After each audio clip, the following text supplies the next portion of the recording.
क्या तुम्हें ये लगता है कि तुम अपनी लाइफ को खुद कंट्रोल कर रहे हो, सब कुछ तुम चॉइस करते हो, वो तुम्हारी मर्जी से करते हो? तो गलत हो तुम। आज मैं तुम्हें 5 ऐसे लॉज बताऊंगा जो कि तुम्हारी लाइफ को कंट्रोल कर रहे हैं, हर दिन हर डिसीजन। अगर ये 5 लॉज तुम समझ गए तो you can change your entire life completely.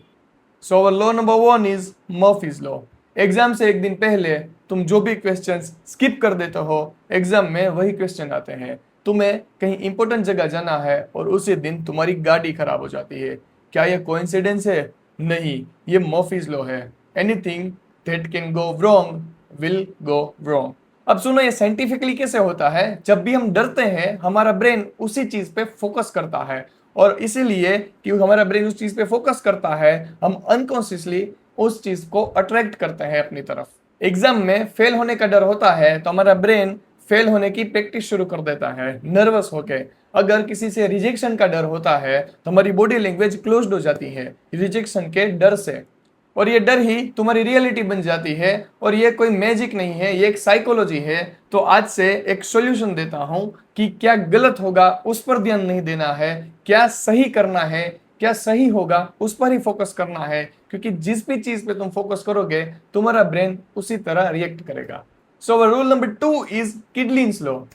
कभी ऐसा हुआ है लाइफ में कि कुछ भी समझ नहीं आ रहा हो, सब कुछ बिगड़ रहा हो, एकदम कंफ्यूजन हो और एकदम से सब कुछ अटैक कर रहा हो? तो आपको क्या करना है, एक पेन उठाओ, एक कागज उठाओ और अपनी प्रॉब्लम को क्लियरली लिख दो। ये किडलिंस लॉ है। If you can write a problem clearly, you are half way to solving it. सोचो, एक स्टूडेंट है राहुल। उसे लग रहा था कि मेरी लाइफ में सब कुछ खत्म हो गया, बहुत सारा कंफ्यूजन आ रहा था, एंग्जाइटी बढ़ रही थी। उसने क्या किया कि अपनी प्रॉब्लम को लिख डाला। अब प्रॉब्लम को लिखा तो ये आया कि वो अपनी पढ़ाई पे फोकस नहीं कर रहा था और सोशल मीडिया यूज किए जा रहा था। अभी वो एंग्जाइटी, वो कंफ्यूजन, वो सब कुछ एक प्रॉब्लम में कन्वर्ट हो गया। तो एक स्पेसिफिक प्रॉब्लम में कन्वर्ट हो चुका था, तो एक स्पेसिफिक प्रॉब्लम का स्पेसिफिक सॉल्यूशन होता है। तो उसने वो सॉल्यूशन पे काम किया और पढ़ाई पे ध्यान दिया और उसकी वो प्रॉब्लम सॉल्व हो गई। सो आज से ही एक डायरी उठाओ, अपनी सारी प्रॉब्लम्स को क्लियरली लिख डालो, क्योंकि क्लियरिटी ही पावर है। और थर्ड लॉ इज गिलबर्ट्स लॉ। ये शायद सुनने में तुम्हें अच्छा नहीं लगेगा, लेकिन तुम्हारी बिगड़ी हुई रिलेशनशिप का प्रॉब्लम भी तुम ही हो। और अगर तुम अपने सपने को पूरा नहीं कर पाए हो तो उसका भी कारण तुम ही हो। ये मैं तुम्हें हर्ट करने के लिए नहीं बोल रहा हूँ, ये मैं तुम्हें फ्री करने के लिए बोल रहा हूँ। गिलबर्ट्स लॉ कहता है कि तुम्हारी लाइफ में जो भी प्रॉब्लम्स होती है उसके रिस्पॉन्सिबल तुम हो, क्योंकि हर एक सिचुएशन का एक ओनर होता है और वो ओनर तुम हो। साइकोलॉजिस्ट ने कुछ इंटरेस्टिंग डिस्कवर किया है कि जो भी लोग ब्लेम करते हैं दूसरों को, वो वहीं फंसे रह जाते हैं, लेकिन जो भी लोग रिस्पॉन्सिबल होते हैं, चाहे उनकी गलती ना भी हो उस सिचुएशन में, वो लोग आगे बढ़ जाते हैं। एक पायलट का एग्जांपल लेता हूं। एक पायलट एक प्लेन उड़ा रहा होता है और उन प्लेन में कुछ गड़बड़ हो जाती है। अब वो गड़बड़ वेदर की वजह से हो गई हो या टेक्निकल फॉल्ट हो, जो भी हो, लेकिन वो पायलट ये सोचता है कि मुझे उस प्लेन को कुछ भी करके सेफली लैंड कराना है। वो इस सिचुएशन पे ब्लेम नहीं करता कि ये वेदर की वजह से हो गया, ये टेक्निकल फॉल्ट की वजह से हो गया। नहीं, वो सिर्फ यही सोचता है कि मुझे रिस्पॉन्सिबल बनना है और उस प्लेन को सेफली लैंड कराना है। तो किसी पर ब्लेम मत करो, अपनी लाइफ में अपनी सिचुएशन को सोल्व करो, ब्लेम मत करो। So law number 4 is Wilson's law. एक सिंपल सवाल पूछता हूं, क्या तुम पैसे कमाना चाहते हो? सबका आंसर हाँ ही होगा। लेकिन उस पैसे कमाने के लिए क्या तुम कोई बुक रीड करते हो, कोई स्किल डेवलप करते हो, कोई नॉलेज है तुम्हारे पास? अगर आंसर नहीं है तो प्रॉब्लम यहाँ है। विल्सन्स लॉ कहता है कि जो लोग इंटेलिजेंट और नॉलेज में इन्वेस्ट करते हैं, वेल्थ उनके पीछे भागती है। सोचो, दो दोस्त है।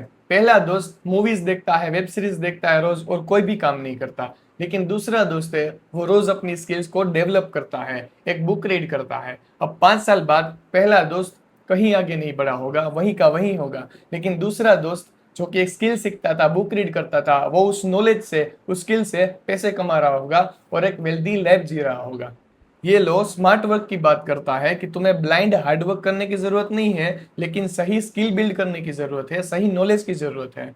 सो आज से तुम्हारा एक चैलेंज है कि हर सुबह उठ के तुम्हें 20 मिनट एक स्किल बिल्ड करना है और 20 मिनट एक बुक रीड करना है। और आज से ही इस विल्सन्स लॉ को अपनी लाइफ में एक्टिव कर दो।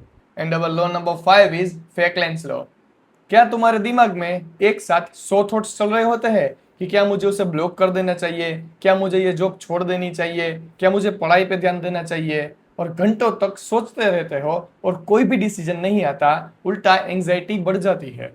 फेकलेंस लॉ तुम्हें एक पावरफुल परमिशन देता है कि अगर डिसीजन जरूरी नहीं है अभी तो मत लो। साइकोलॉजिस्ट ने यह प्रूव किया है कि हम एक दिन में कई लिमिट तक ही गुड डिसीजन ले पाते हैं, इसके बाद हमारा ब्रेन थक जाता है। स्टीव जॉब्स इसीलिए सेम कपड़े पहनते हैं हर रोज, क्योंकि वो चॉइसेस को कम करते हैं अपने लाइफ में और वो इंपॉर्टेंट चॉइस के लिए एनर्जी को बचाते हैं। इसका मतलब है कि कुछ डिसीजन को डिले करना वीकनेस नहीं, विजडम है। तो ये 5 लॉज थे जो साइलेंटली तुम्हारी लाइफ को कंट्रोल कर रहे थे, और अगर तुम इन्हें समझ गए तो अगले 6 महीने में तुम्हारी लाइफ चेंज हो सकती है। और अब तुम कमेंट में बताना कि कौन सा लॉ एकदम रिलेटेबल था तुम्हारी लाइफ से और तुम्हें सबसे ज्यादा पसंद आया।